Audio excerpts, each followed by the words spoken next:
This is not just a story. It is a doorway into the soul of a man who changed the world through love.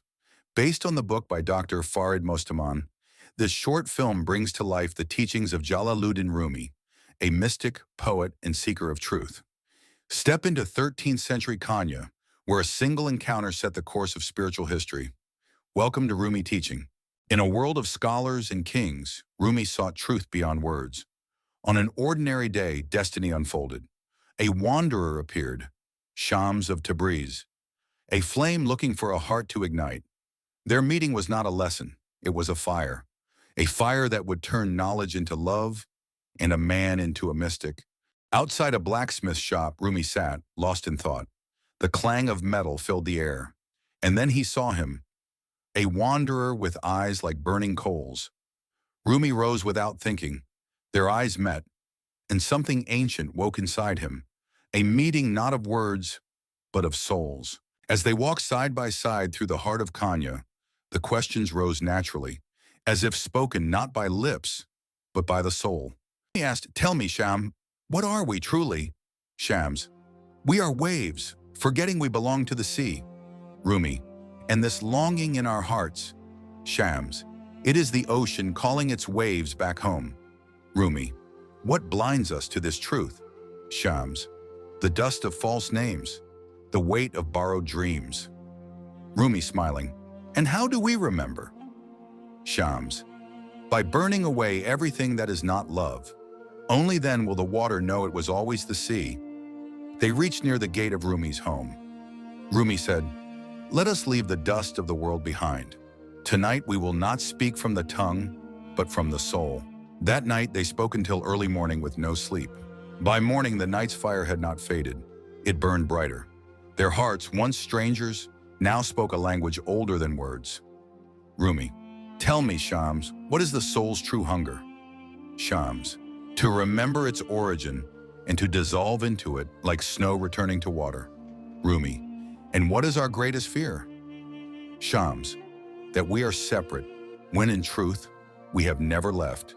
Rumi asked, "If I give my heart, Shams, will love carry me to the beloved?" Shams, "It will. But know this, Rumi, the heart must break for the soul to open." Rumi, "Break." Shams, "Yes. The door to union swings on the hinge of sorrow. Are you willing?" As the weeks turned to months, Baha'u'llah watched in silence. His father, once the master scholar of Kenya, now spent endless nights in deep conversation with a wandering mystic. Rumors spread, students left, the city's respect wavered, and Baha's heart, torn between loyalty and fear, could hold its silence no longer. One evening, unable to bear it any longer, Baha'u'llah found his father alone and spoke from the weight on his heart. Baha'u'llah, "Father," the town whispers, "your students leave. They say you've forgotten your place, for a wanderer with no name." Rumi, "Better to lose the world, my son, than to lose the fire that awakens the soul." Baha'u'llah, "But you are the master of Kenya. You are our guide." Rumi, "Then let me guide you, not to crowns or titles, but to the beloved." The city murmured. Friends who once praised Rumi now turned their faces away. His students, once loyal, abandoned their circles of study. His family watched with worry, their pride bruised by whispers in the streets. How could a master of scholars spend endless days with a barefoot wanderer? How could Kenya's pride be led by a man with no name, no title, and no home? Every hour Rumi spent in Sohbet with Shams became a stone on the scales of discontent. Love had opened Rumi's soul, but the world around him began to close its heart, and in the tightening grip of jealousy, fear, and pride, the seeds of sorrow were quietly being sown. One morning before the sun climbed the sky, Rumi rose and crossed the quiet courtyard. He pushed open the door to Sham's small room inside the madrasa and found only silence. No footprints, no voice. Only a single torn slipper lying abandoned on the cold stone floor. Shams was gone, without a word, without a goodbye. And in that hollow absence, Rumi collapsed, not outwardly, but inwardly. He stopped teaching. He stopped speaking. He wandered the streets, searching faces, calling out into the wind for the fire that had vanished from his world. After Shams vanished, a great silence fell over Rumi's house and over Rumi's heart. Days turned into nights, nights into endless dawns. But Rumi did not speak. He did not teach. He fasted until his body thinned like a reed. He withdrew from the world. No visitors, no students, no family. Only the empty sound of prayer beads passing through his fingers. In the courtyard, they sometimes glimpsed him, spinning slowly, silently, his robe brushing the dust. He was not dancing, he was dissolving. They called him, begged him, but he no longer belonged to them. For weeks, the master of Kanya vanished from the eyes of men. His body remained, but his soul had fallen into a sea too deep for words. Weeks passed. Rumi neither ate nor spoke more than a few whispered prayers. His family watched helplessly. Each day he faded a little more. His son, Bahavalad, pleaded with him to return to the world. But Rumi's heart was not in Kanya anymore. It wandered in the wilderness of longing. Then, rumors reached them. Travelers from the east spoke of a mystic seen in the streets of Damascus, a figure who spoke in riddles and burned with invisible fire. Rumi's eyes, dim with sorrow, lit up for the first time in months.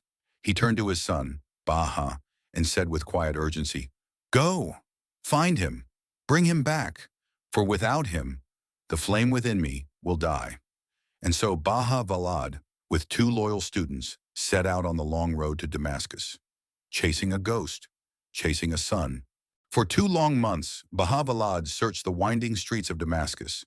Through crowded bazaars and quiet mosques, he followed only whispers, until at last in a sunlit alley, he found him. The fire Rumi had lost. Shams of Tabriz, older, thinner, yet burning with the same invisible flame. Baha knelt and begged him, "Return. Our Maulana withers without you." Shams placed a weathered hand upon Baha's head.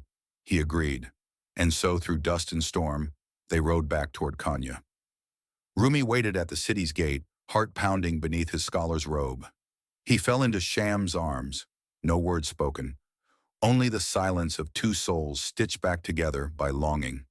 And for a brief, fragile moment, the world was whole again. When Shams returned to Konya, Rumi made a bold decision. He gave his beloved stepdaughter Kimya in marriage to Shams. But the marriage stirred unease. His students whispered. His family frowned. Even Bahavalad, Rumi's own son, could not hide his disapproval. Yet Rumi believed that love could weave together what the world tried to tear apart. For a time, they lived in fragile peace. But 3 years later, tragedy struck. Kimya, young, tender, and full of promise, fell ill and died. Shams, stricken with grief, vanished once again. This time he left no trace. Rumors swirled through Konya like desert winds. Some said Shams returned to Damascus, wandering as a lonely dervish until his death. Others spoke darker tales, that he was murdered by a jealous disciple, one who had loved Kimya in secret. No one knows the truth. Only this remains certain: Shams was gone, and Rumi was left with a wound so deep that poetry became his only voice, and longing became his only prayer. When Shams disappeared for the second time, Rumi was shattered. But slowly, something extraordinary happened. In losing Shams, Rumi found himself. He no longer sought the beloved outside. He saw Shams living within his own heart. Every breath, every tear, every step became Sobet. His poetry changed. No longer the words of a scholar, but the cry of a soul reunited with the divine. He wrote of love, not earthly love, but the fire that burns away falsehood and reveals the soul's true face. His verses danced between joy and sorrow, between separation and union, until they became a map for seekers across centuries. Rumi was no longer just a teacher. He had become a river of love, flowing endlessly toward the ocean of the beloved.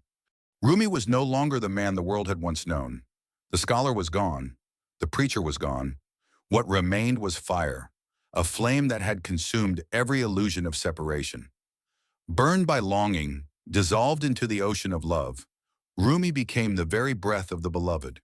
He no longer wrote from thought. He wrote from surrender.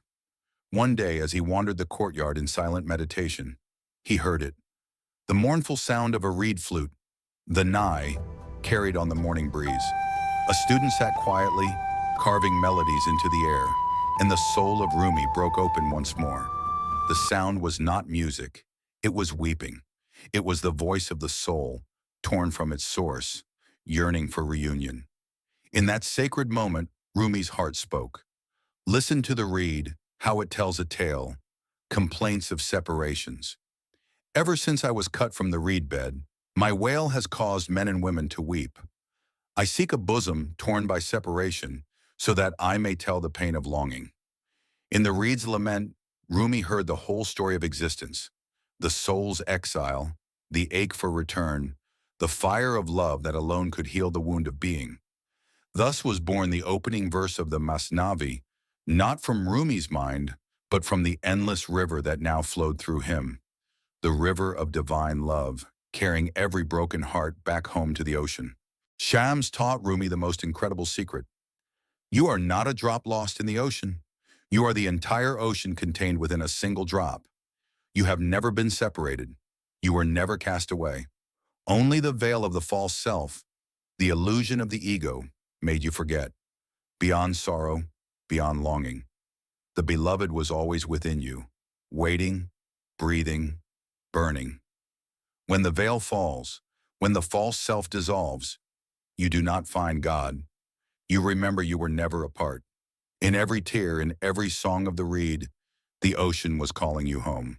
Let go of the mass. Tear away the veils. You are not lost. You have only forgotten. Return to your source. Return to your true self. The beloved has been waiting within you all along. Don't plant anything but love. The journey of the heart never truly ends. If this story stirred something deep within you, stay with us. Wander through more teachings, walk alongside Rumi's footsteps, and let love be your guide. Subscribe to join this circle of seekers. Share this light with those you hold dear. Leave us a thought, a whisper from your heart. And if you wish to dive even deeper, Dr. Farid Mostamand's collection of books on Rumi's life and teachings awaits you on Amazon. Timeless companions for your sacred journey.